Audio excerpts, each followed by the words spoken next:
This video is a ministry of the First Baptist Church, Pampa, Texas. We are located at 203 Northwest Street in downtown Pampa. Join us for worship this Sunday or visit us on our website at firstpampa.org. Now enjoy the rest of the broadcast. Thank you, Stephanie. Well, good morning. Turn in your Bibles with me to 1 Samuel chapter 9. 1 Samuel chapter 9. We're kind of jumping through this passage, and I feel like it's been a long time since I've had the opportunity to preach. We've had a couple of ministry reports and mission reports these last 2 weeks, which have been tremendous. And I know that I've heard reports both weeks that people laughed and they cried and they were so moved. So my goal is not necessarily to make you laugh or cry this morning, but to present the word of the Lord. 1 Samuel is a great book, a historical record of what happened in the nation of Israel. And as we began this study early in the summer, we looked at how the Lord called this boy Samuel. He actually provided him to his parents, and then the parents went and left him in the temple under Eli, and there he was raised. And then the Lord chose Samuel to be judge and priest over the people. And the people Israel, even though, and see if this sounds familiar to you, even though God had always provided for them and always been faithful to them, the people still didn't think what God had done for them was enough. Would you like to just fill your name in there in that blank? Even though God had always been faithful and God had always provided for them, the people didn't feel, they thought surely there must be more. And what they started doing is they started looking around, and that's just what we do. What gets us in trouble is when we start comparing our life to other people. Because everyone's life looks better at a distance from the outside, doesn't it? You see that house and you go, oh, if I only had that house. And then you get maybe a little closer and you see cracks and things like that. But from a distance, it looks great. Or you see that car, you see that family, that picture-perfect family, and you go, oh, if only our family was like that family. And then as you come to know them a little more closely, you realize, hey, maybe they're not what we have. But at a distance, you look at them and you go, I want what they have. God, why don't we have what they have? Well, that's what Israel was doing. Saying, God, why don't we have what they have? They have a king to take care of them. So would you make us like all the other nations, because we want to be like everybody else? Have you ever tried to be like everybody else? How's that working out for you? Anybody want to stay in that line after a while, or do you realize, okay, maybe that was not the line we should have stood in? Well, that's what's going on here. So I just presented to you 100 years worth of Israel's history right there. They were trying to be like everyone else because at a distance they looked on the outside, oh, they have a king to watch over them. And so, you know what happened is it was not in the Lord's perfect will, but it was in his permissive will. I'll come to that later in the message, that God said, okay, be careful what you ask for. And he gave them what they asked for. If you've been gone traveling this summer, I just synopsize the first few weeks of this series. Be careful what you ask for. Because sometimes God will give us what we ask for, and then we realize, oh, maybe my intentions or maybe my instinct was wrong in that situation. Well, that's what happened is the Lord gave them, he said, okay, I will give them a king. And the first king chosen over Israel was Saul. We want to look at Saul a little bit this morning and again next week, and then we'll move to Saul, as you'll come to see, was a bad king.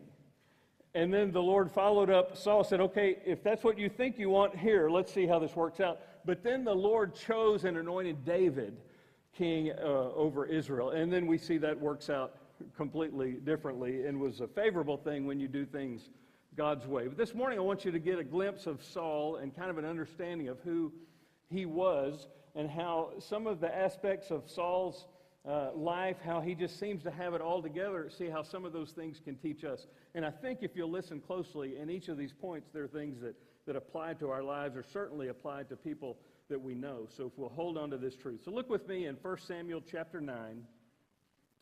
Let's read these first couple of verses together, and then we're going to jump over to verse 11. But beginning in verse 1 and 2, it says, "There was a Benjamite, a man of standing, a prominent man, whose name was Kish, son of Abiel, son of Zeror, the son of Bechorath, the son of Aphiah, the son of Benjamin. He had a son named Saul, an impressive young man without equal among the Israelites, a head taller than any of the others." Let me stop and say this, and this is a freebie. It won't mean anything to you, but it means a lot to me. I will never forget the name of Saul's father. And you go, well, that's just kind of random. It's this name, Kish, K-I-S-H, that you find in this chapter, and you can look for it all you want to. You're not going to find it elsewhere in Scripture, but for some reason, the Lord gave Saul a father named Kish. Say, well, why do we need to know that? That's exactly what I asked Dr. Harry Hunt in an Old Testament history class at seminary when he gave us this paper or this test that was, most seminary tests were, they would ask a question and you just had to write and fill up a blue book worth, 10 pages or so of an answer. But this one teacher, Dr. Harry Hunt, gave us this test of 100 fill-in-the-blank questions. And there's only one that I missed. Can anyone guess what one I missed? Who was Saul's father? To this day, I wonder, why was that going to be relevant to any ministry that I would ever find myself in? But trust me, I'll never forget who Saul's father was. As I stood there before him with a 99 going, really? Are you kidding me? I probably wasn't doing that. He's this professor, and he looked up above his glasses. He would teach like this, and he had these glasses pulled down over his nose, and you never knew if he was looking at you or what. He would look down and then up, and his head really never moved, and he kind of talked in this monotone sense, and the guy was flat out brilliant. Maybe he knows why it's important to know that Kish was the father of Saul, but I've struggled with this for about 30 years now, just to let you know that I'm getting off my chest. So, enough about Kish. Who was Saul? Here's why it matters. Let's look first this morning at Saul's confident beginnings. Saul was given opportunity to be this man who truly could be a leader. And part of that is we see that he's from this family. Now, if you're reading a different translation, it might say that Saul was one who was from a favored family or a prominent family. Saul was a person who came from significance. And I think what we do is we track that back and realize that Saul was from a person or a family of privilege, and we'll see that in just a little bit. But Saul had confident beginnings, and for a reason that the people looked at him and they could have confidence in this one who would become their king. From the outside, Saul looked like he was a perfect choice as the first king of Israel. The first thing we find in relation to his confident beginnings is Saul's physical presence. Saul's physical presence. The King James Version, I believe, says that Saul, from the shoulders up, was taller than anyone else. And if you read that literally, you go, well, Saul was a giraffe, because he was this long-necked guy. He was taller from the shoulder up than anybody else. Well, some more translations that put it in language a little bit easier for us to understand says Saul was a head taller than anyone else. So in his physical persona, Saul was an imposing guy. It says that he had a son, verse 2 said he had a son named Saul, an impressive young man without equal among the Israelites, a head taller than all of the others. He was this one that stood out. When people saw him, he had a presence about him. But here's what you need to notice about Saul's physical presence in that confident beginning. Saul was chosen based upon outward appearance. Saul was chosen based upon his outward appearance. God gave them exactly what they wanted. God gave them what they expected. God gave them what they anticipated. Later on, we see where Saul, just to let you in on the story, Saul ends up being a failure. After a while, we'll get to that next week. But Saul fails as a leader of Israel. I mean, later on, when the Lord says, okay, Saul's not it, Samuel, I want to take you and show you who the new king is. And he takes Samuel to this family that had a young boy named David. But when Samuel first goes in there, he spots one of the older brothers who was also a tall and impressive physical presence. And he said, that must be the new king. And even Samuel was wrong then because he was looking merely on outward appearance. But then here's what the Lord says. If you just want to write this reference down, it's important for you to know. 1 Samuel chapter 16, verse 7. 1 Samuel chapter 16, verse 7 says, God, or man, looks on the outward appearance, but God looks on the heart. Man looks on the outward appearance, but God looks on the heart. There's relevance for all of us in that. But understand, first and foremost, as the people looked at this one who would be chosen named Saul, he had a physical presence about him. He was one that they would remember who he was. He was one that enemies would fear simply because of his stature, his physical presence. They looked at the outward appearance and thought that surely must be the answer. There's a second aspect of Saul's confident beginning. This one is somewhat disputed, if you will, and that was his emotional humility. Now I want you to jump over with me, as I said, in verse 11, 1 Samuel chapter 9, verse 11, and let's read a little longer extended portion here. It says, as they were going up a hill, let me give you a little background. The verses I skipped from verse 3 to 10 says that Kish's donkeys got lost. Okay? You can tell me later why that's important. There is relevance to it. I don't want to spend a lot of time there. But Kish's donkeys ran off, and so he sends his son Saul to find and recover and return the donkeys, if you will. It said, as Saul and his helpers, as they were going up a hill to the town, they met some girls coming out to draw water, and they asked them, is the seer here? S-E-E-R, because in those days the people called a prophet of God a seer. He is, they answered. He's ahead of you. Hurry now. He has just come to our town today, for the people have a sacrifice at the high place. As you enter the town, you'll find him before he goes up to the high place to eat. The people will not begin eating until he comes, because he must bless the sacrifice. Hence the asking the blessing before the meal. Got that part? Go up now, and you should find him about this time. Verse 14, they went up to the town as they were entering it, and there was Samuel coming toward them on his way up to the high place. Now the day before Saul came, the Lord had revealed this to Samuel. About this time tomorrow, I will send you a man from the land of Benjamin. Anoint him leader over my people Israel. He will deliver my people from the hand of the Philistines. I have looked upon my people, for their cry has reached me. Now what happened is Saul went out in search of his father's donkeys. Anybody been out looking for donkeys this week? I just want to see if there's anybody who can relate really closely to this. So Saul goes out looking for his father's donkeys, and he and his traveling companions, his helpers, said, there's a seer, there's a prophet, a seer up ahead. Maybe he'll know where the donkeys are. So he wasn't going expecting a message from God. He's just trying to get his dad off his back.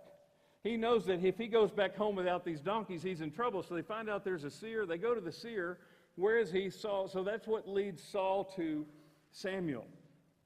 Verse 17 says, when Samuel caught sight of Saul, the Lord said to him, this is the man I spoke to you about. He will govern my people.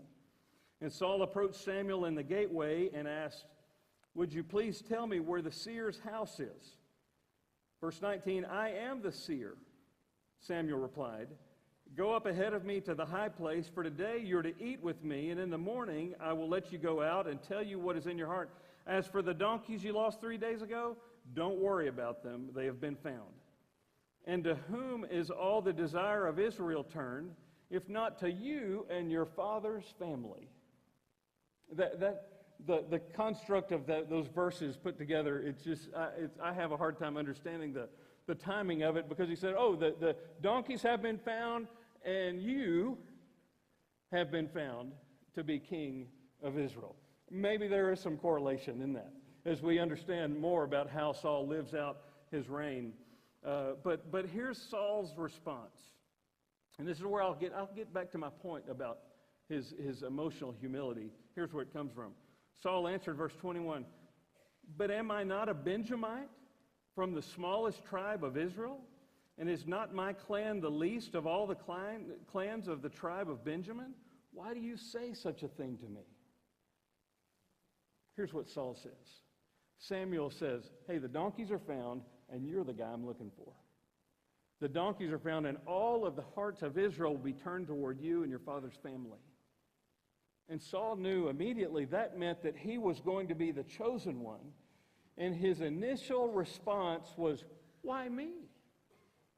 I'm a Benjamite from the tribe of Benjamin, the smallest of the tribes of Israel. And then even he says his clan, his family was insignificant to them. Well, that insignificance is kind of contrary to what you find in verse 1, which says the family was significant or prominent. But Saul's response is, I'm insignificant. What's all this about? There are some that say this is an example of how, I'm going to give you 3 different options on this. There are some that say this is an example of how Saul was humble, and yet power changed him into an arrogant man.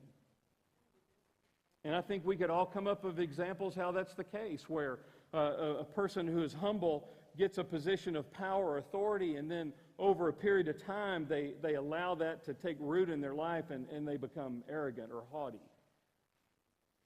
The first example is he truly was humble and then became arrogant over time.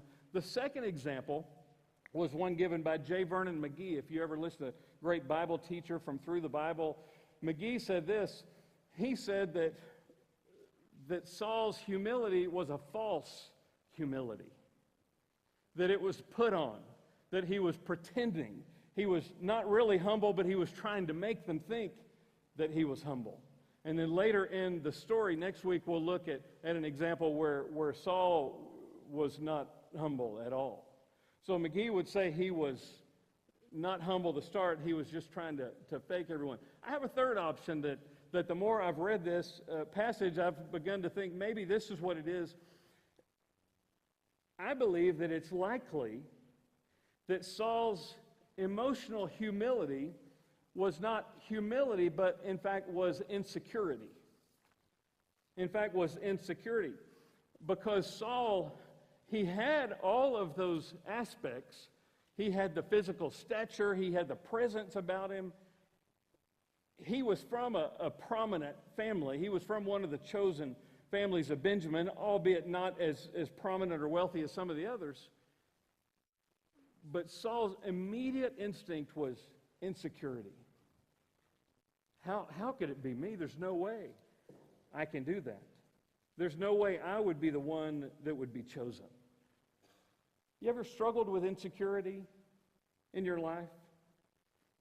Let me share with you 2 words of caution or principles that having to do with insecurity that are really important for us. The first is this: insecurity is not necessarily a bad thing. Insecurity is not necessarily a bad thing if it drives a person to depend upon the Lord and find the Lord as their source of strength. So it's very possible and probable, I would say, that the Lord chose him. Saul had the opportunity that he could have taken those insecurities to the Lord and trusted in God as the source of his strength.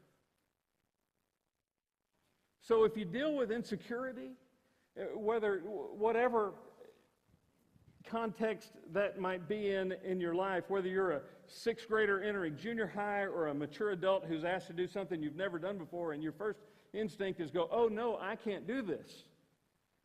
Then go from your, oh no, I can't do this, to your, God, I'll do whatever you empower me to do. See, insecurity is not a bad thing if it causes us to acknowledge our need and dependence upon the Lord. But insecurity can quickly go the other way around. Because insecurity that finds an immediate or a soon result of success can quickly result in arrogance. Insecurity that finds success, or insecurity in someone that achieves a little success, can quickly become pride. And I think that is exactly what we find in Saul. Again, we'll look at his arrogant deeds a little bit later. But insecurity can be the best gift that you've ever had. It really can be the best gift you've ever had if it drives you to depend upon the Lord. However, if you overcome a few challenges and begin to think highly of yourself, then God has a way of humbling you. God has a way of humbling you, which is exactly the end result of Saul.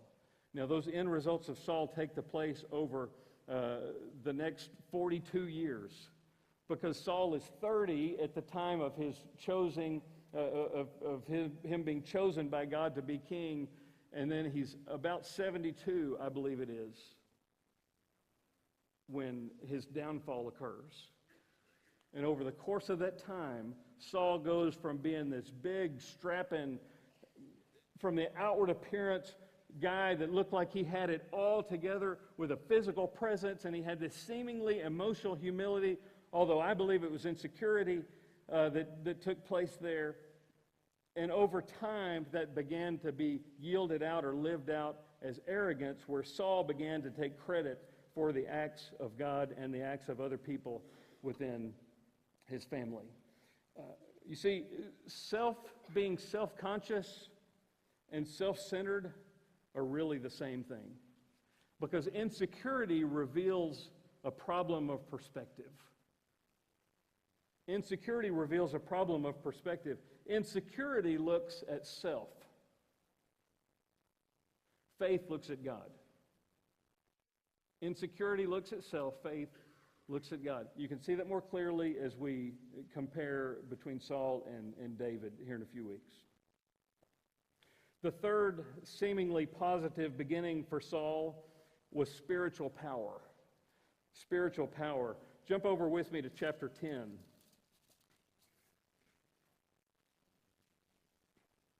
Chapter 10, beginning in verse 6.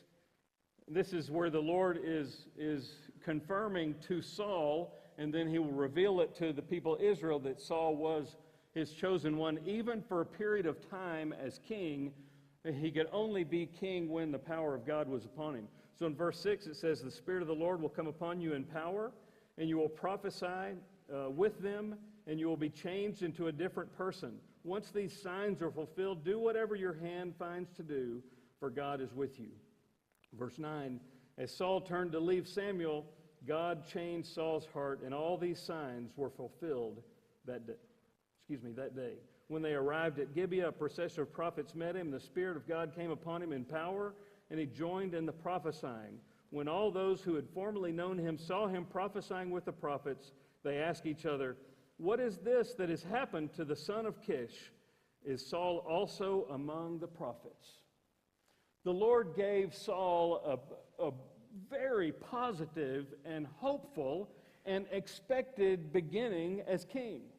He had this physical presence about him. He had this not only physical presence, he had a seemingly humble attitude emotionally, and then he had the spiritual power of God, where God's Spirit came upon him. He began to prophesy. He began to see and recognize and see the things of God. But here's the concern that you need to have, and I need to have, about spiritual power that's enacted in the life of a person. God often uses ungodly men to accomplish godly purposes. God often uses ungodly men to accomplish godly purposes with God's power. God often uses ungodly men to accomplish God's purposes with God's power. This challenges us to try and understand the heart and the ways of God. Why would God do that? Why would God ever take somebody bad and let anything good happen in their life? Have you ever asked that? God, why is good happening to them? They don't fear you. But God often uses ungodly people to accomplish His purposes. But you see this? God's ultimate eternal purposes are greater than man's actions. And that's really where we have to come back to the sovereignty of God, even though sometimes we don't understand it. Sometimes it makes no sense that God allows what He allows and dictates and determines and permits what He does. We have to trust that He is God. And if He chooses in His eternal purposes for His eternal glory, if He chooses to use ungodly men to accomplish godly purposes, we have to acknowledge that He's God and that we're not.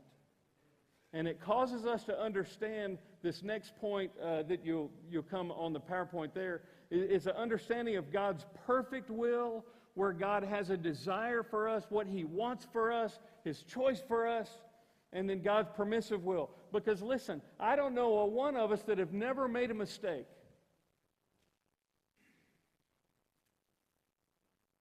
Anyone? I don't want to be presumptive here. Anybody want to just jump in there? Never made a mistake. Okay, I think we're in good company. Listen, I've made a lot of mistakes in my life. We all have. Yet by the grace of God, He still chooses to use us. By the grace of God, He still chooses to use us in spite of our mistakes, in spite of our failures. God uses us to accomplish His purposes. Now, that should give us hope. That should give us grace. There's a verse that I think might come up here, may not come up here. Maybe not on the screen, but Romans 8:28 is a verse that's very familiar to many of us. It says, God works all things together for good, for them that know God, that are called according to His purpose. God takes even the mistakes and the failures of our lives, and He can bring about godly, kingdom, eternal, God-glorifying purposes for them that love God and are called according to His purpose. So when you read about Saul, don't just go, oh, scratch him off the list. There's nothing I can learn from him. No, there are a lot of things we can learn from him. And one of those is even at times that we have spiritually failed God, God still can use us. But what do we do in those times?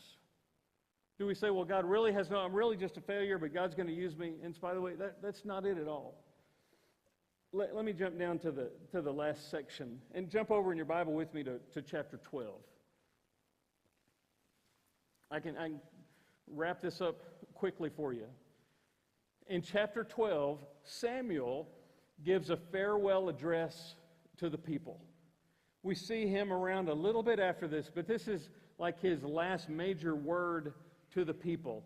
And it's going to come up here, an outline of this section of chapter 12, or really the entire chapter. And I want to key in on the last point. The first thing we find here is Samuel rehearses or recites God's faithfulness to Israel. And then we come to a couple of verses 6 through 11 actually, where it talks about God's faithfulness to Israel in spite of their disobedience. Then the third section in chapter 12, verses 12 through 15, talks about, Samuel had been faithful. He set the stage for his credibility, his integrity. God had been faithful to them, yet then they are unfaithful to God and display a lack of faith, demanding a king. And then God validates who He is in an example of a storm that He created. And sometimes we have figurative storms in life, sometimes literal storms in life. But verses 16 through 19 was a literal storm where God proved who He was. And then the last part of this chapter, verses 20 through 25, God's grace is extended for the sake of His great name. Now, this is where it comes back to us. Okay? I want you to read this passage with me. It won't, just a few verses here, it won't take long. But verse 20 in chapter 12, Samuel says, "Do not be afraid. You have done all this evil, yet do not turn away from the Lord, but serve the Lord with all your heart. Do not turn away after useless idols. They can do you no good, nor can they rescue you, because they're useless.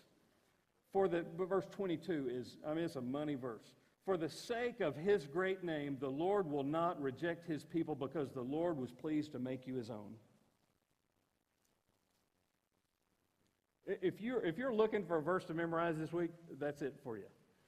For the sake of His great name, the Lord will not reject His people. That doesn't mean the Lord's people won't have times of difficulty. That does not mean the Lord's people won't go through challenge and horrible circumstances. But for the sake of His great name, the Lord will not reject His people. Continue on, because the Lord was pleased to make you His own. Two thoughts and I'm done. Grace is extended for the sake of God's great name. The grace of God. Israel, they didn't deserve God's grace.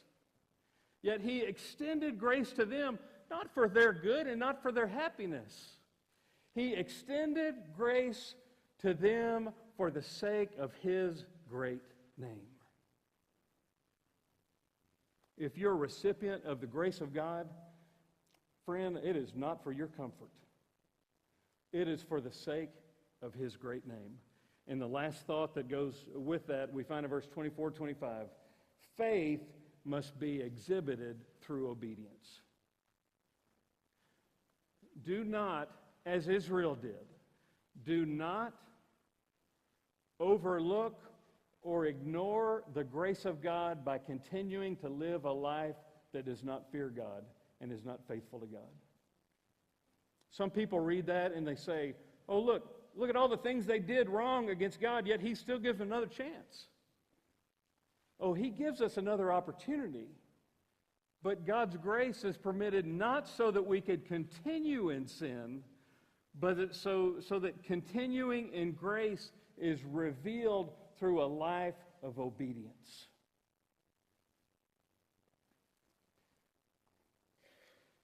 The same God who extended grace to Israel extends grace to you through Jesus. Would you bow your heads with me for just a moment?